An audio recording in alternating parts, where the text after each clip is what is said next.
नोकरीच्या मागे न लागता सुरू केला स्वतःचा व्यवसाय. आता महिन्याकाठी लाखोंची उलाढाल. धाराशिव जिल्ह्यातील उमरगा शहरातील धर्मराज पंडितराव जाधव यांचे पदवीचे शिक्षण चालू असताना अपघाती आईचे निधन झाले. त्यानंतर अवघ्या 1 वर्षात अकाली वडिलांचं निधन झालं. मग शिक्षण सोडून नोकरीच्या पाठीमागे न लागता जाधव यांनी स्वतःचा व्यवसाय करण्याचं ठरवलं. स्वतःचा काहीतरी व्यवसाय करावा अशी जिद्द त्यांच्या मनात होती.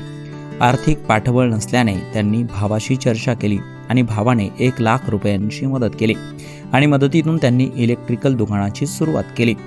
3 वर्ष इलेक्ट्रिकल दुकानाचा व्यवसाय त्यांनी चालवला, परंतु व्यवसायात म्हणावी तशी प्रगती होत नव्हती.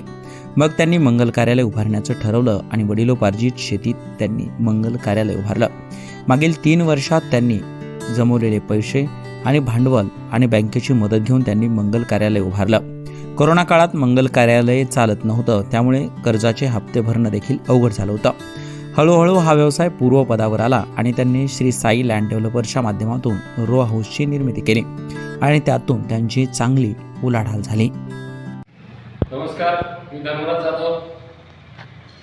कॉलेजचं शिक्षण असताना माझं दुर्दैवी आईचं ॲक्सिडेंटमध्ये डेथ झाली. त्यानंतर 1 वर्षामध्ये वडिलांचे पण आजारपणामुळं मृत्यू झाला.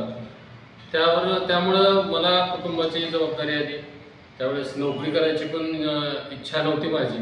तरी पण व्यवसायात काहीतरी प्रगती करून दाखवावी म्हणून भावाशी चर्चा केली.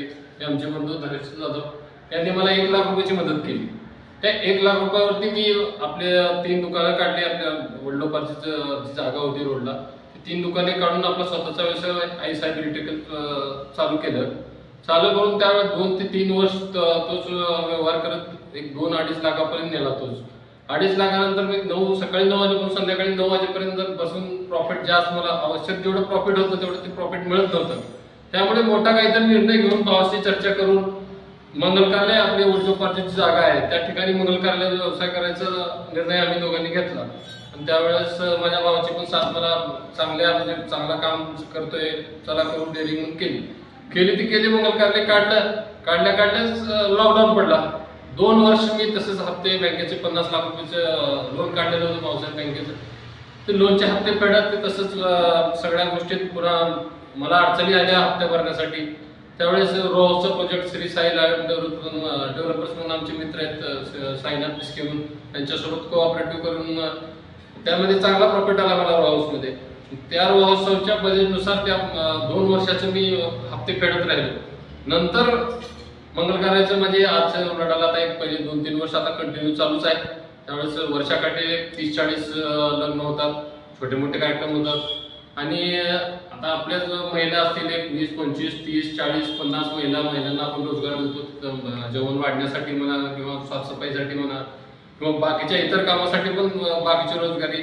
आणि आमच्या इथं पण 4 जण कामाला आहेत, त्यांचा पण आपण पगार स्वतःच देतो. आज घडीला चांगल्या गोष्टी सांगतोय मी युवकांना. मी सांगू इच्छितो की नोकरी करण्यापेक्षा कुठलाही छोटा व्यवसायामध्ये तुम्ही उतरा आणि न लाजता तो व्यवसाय करा. 5 वर्ष तुम्ही व्यवसायात पूर्ण लक्ष द्या, पुढचे 50 वर्ष तुम्ही बसून खाता. जर 5 वर्ष पहिले 5 वर्ष जर नाही तुम्ही व्यवसायाकडे लक्ष दिलं तर पुढचे 50 वर्ष तुम्हाला जगणं कठीण होऊन जाईल. त्यामुळेच म्हणतोय मी कुठल्याही युवकांना सांगतोय की बाबा नोकरीपेक्षा व्यवसायाकडे मोडलेले कधीही चांगले. आपलं कुटुंब सांभाळतं, इथं कुटुंब सांभाळत जवळ पण असतो. बाहेर जाण्यापेक्षा किंवा बाहेर इतर काही गोष्टी करण्यापेक्षा स्वतःचा काहीतरी बिझनेस, स्वतः मालक बनवा, स्वतः एंटरप्रेनर व्हा अशी मी इच्छा व्यक्त करतो. युवकांना हळूहळू जाधव यांचे बांधकाम व्यवसायातील पाऊल प्रगतीचे ठरले. आता त्यांच्या महिन्याकाठी लाखोंची उलाढाल होत्या. आतापर्यंतच्या प्रवासात त्यांना अनेक अडचणींचा सामना करावा लागला. एकीकडे कुटुंब सांभाळायचं होतं तर दुसरीकडे भविष्याची तरतूद करायची होती. डोक्यावर आई वडिलांचं छत्र नव्हतं. सुरू केलेल्या इलेक्ट्रिक व्यवसायातून चांगलं उत्पन्न मिळत नव्हतं, परंतु अडचणींवर मात करीत त्यांनी विविध व्यवसाय उभा केले आणि युवकांसमोर एक नवीन आदर्श निर्माण केलाय.